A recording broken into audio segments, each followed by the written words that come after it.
Before we dive into today's episode, I wanted to let you know that this month I've opened 10 spots for my Amazon Q&A sessions. These are a focused 60-minute call where you can bring your biggest Amazon challenges and leave with clear answers, or we can even use them for Amazon training. The calls cost £149 and you can get a spot through the link in the show notes. Welcome to the Bring Your Product Idea to Life podcast. This is the podcast for you if you're getting started selling products or if you'd like to create your own product to sell. I'm Vicky Weinberg, a product creation coach and Amazon expert. Every week, I share friendly, practical advice as well as inspirational stories from small businesses. Let's get started.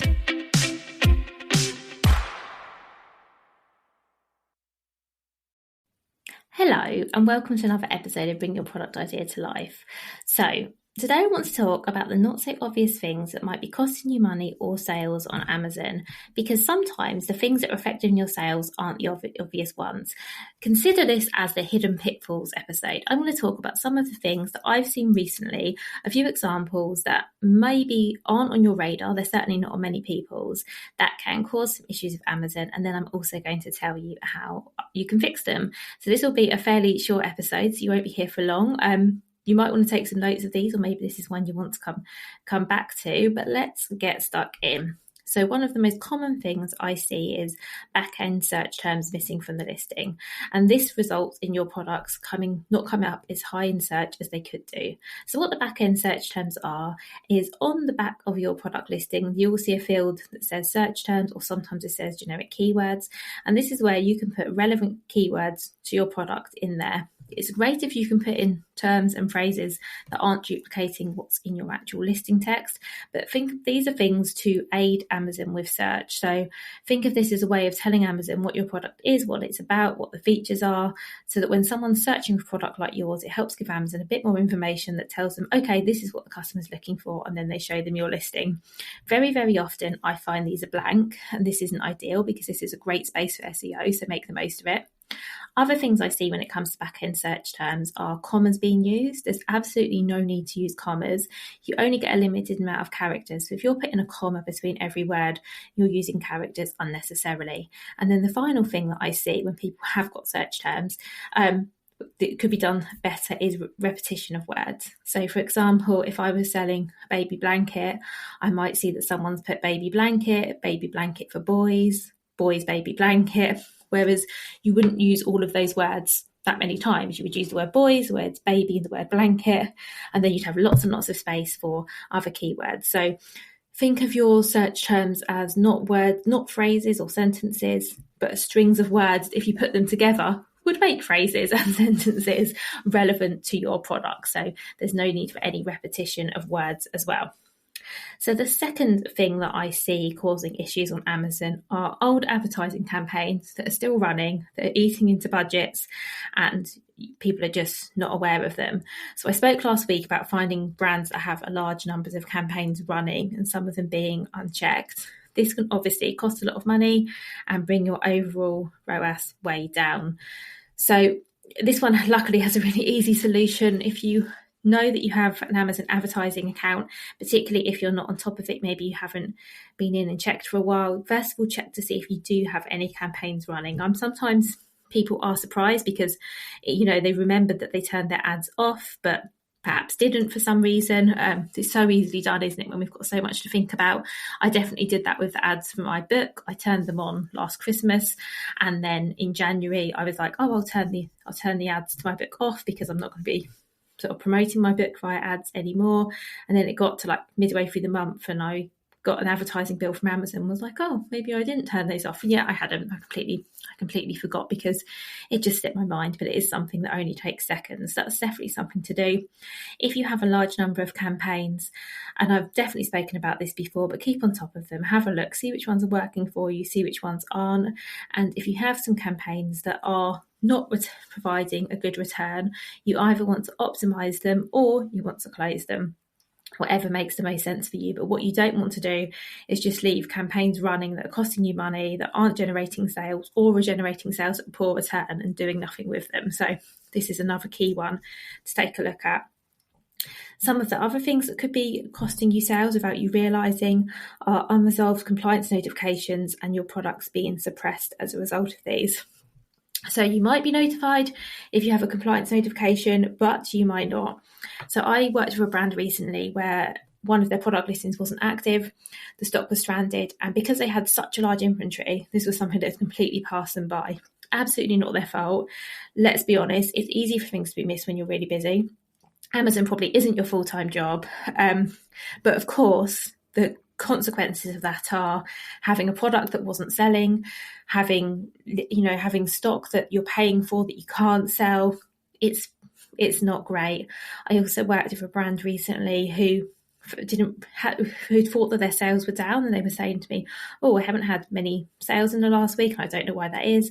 And then when they logged in, they realised it was because their third-party fulfillment partner had been sending out all of the orders late. So Amazon had closed their account down, basically put a warning on the account and said, you can't sell anything until you resolve this.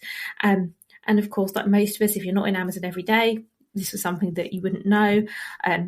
Amazon doesn't always tell you when it does things like this. So if you have a product that maybe isn't selling as much as it used to, or if your overall sales are down, it's definitely worth looking your account health and seeing if there's something that Amazon are waiting for you for that you're just not aware of. Another thing that comes up a lot here is verifying your account details. So it might be that Amazon needs some more information from you. Maybe they've told you, maybe they haven't. What they probably haven't told you is they're not showing your listings due to this. And the other one is credit card details. So maybe your credit card's expired or is close to expiry. Or even if it's not, every couple of, I'm not even sure how often it is, but every so often Amazon want you to re-enter your credit card details, just verify those are still your details. And if you don't, they don't show your listings. And again, this is something you might not be aware of. I can't tell you the amount of times I log into a client's account and then send them an email going, your account's actually restricted. Were you aware of this? And often it's for something very small and something that can be easily resolved. But if you're not in your account every day or even every week, you just might not be aware of these things. It's definitely something to take a look at. The other thing that's tripping people up at the moment is the new title policy. So I did a whole episode over the summer about Amazon changes earlier this year. And so just to give a little recap on that, the new title policy has led to listings not following this, not coming up in search anymore. So just to do a little recap, the policy is you have a hard cap of 200 characters, although many subcategories are limited to 150 or even 80 categories, depending which category you sell your product in.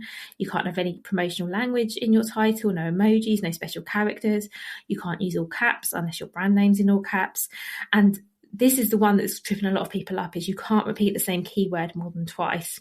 And I've seen this one a lot recently where, for good reason, it might be that a certain keyword is in your product title fairly often. So I work with a brand who sells gloves, for example, and it makes sense to use the word gloves in the product title because that's what they're selling. They are gloves.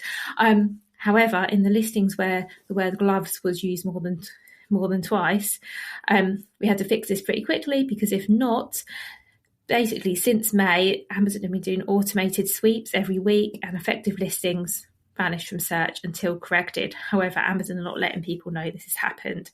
So if you have a listing where you think, oh, this used to get quite a lot of sales and now it doesn't seem to, or maybe it's not as visible, maybe it was coming up in search, now it isn't, have a look at the title and see if there's anything you can do there. And then the third one I see is too much FBA stock leading to unexpected storage fees. I know of brands recently who've had to pay Amazon to send stock back to them, and my recommendation is always to drip stock in and only send what you need. However, you might be listening to this and thinking, well, that's great advice, Vicky, but I've already sent in hundreds of units, a bit too late. If that is the case, I would recommend maybe running some ads, maybe discounting, maybe using your email list, maybe using your social media, basically doing anything you can to sell through all or even some of the excess stock and avoid or reduce the charges that you pay, because obviously that can have a real impact on your margins.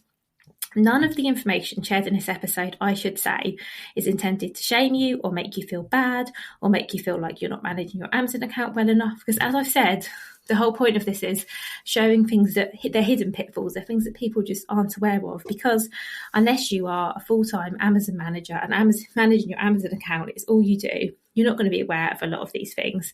The purpose of this episode is just to give you some ideas. If you've seen a dip in sales or something doesn't feel quite right, they're just some things that you can go and have a little look at.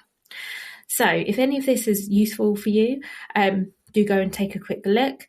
And these are exactly the sorts of things that an audit will catch, and I'll add a link to the audits that I offer in the show notes for this episode. And I'm also going to leave you a link to my free audit checklist, which is a list of things that you can go through and check for yourself to make sure that your account is working as well as it could and should be. And this is the last episode we're going to talk about audits. Next week, we're going to go right back to the beginning and talk about how to set up your first Amazon listing. So if Amazon is brand new for you and you're not on there already, I guess the last few weeks' episodes may not have felt as relevant, but next week is definitely for you. So I really look forward to seeing you then.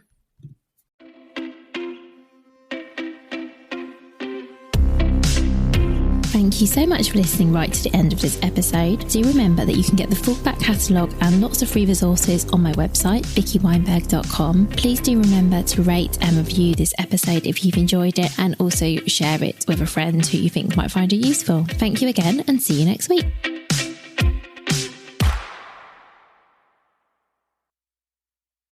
Thank you so much for listening all the way to the end. Remember, if you'd like some more support, I have 10 Amazon Q&A sessions available this month. These are 1-hour calls where we help you tackle your biggest challenges, get you moving forward, and we can even use it for some Amazon training. They cost £149 and you can book via the link in the show notes.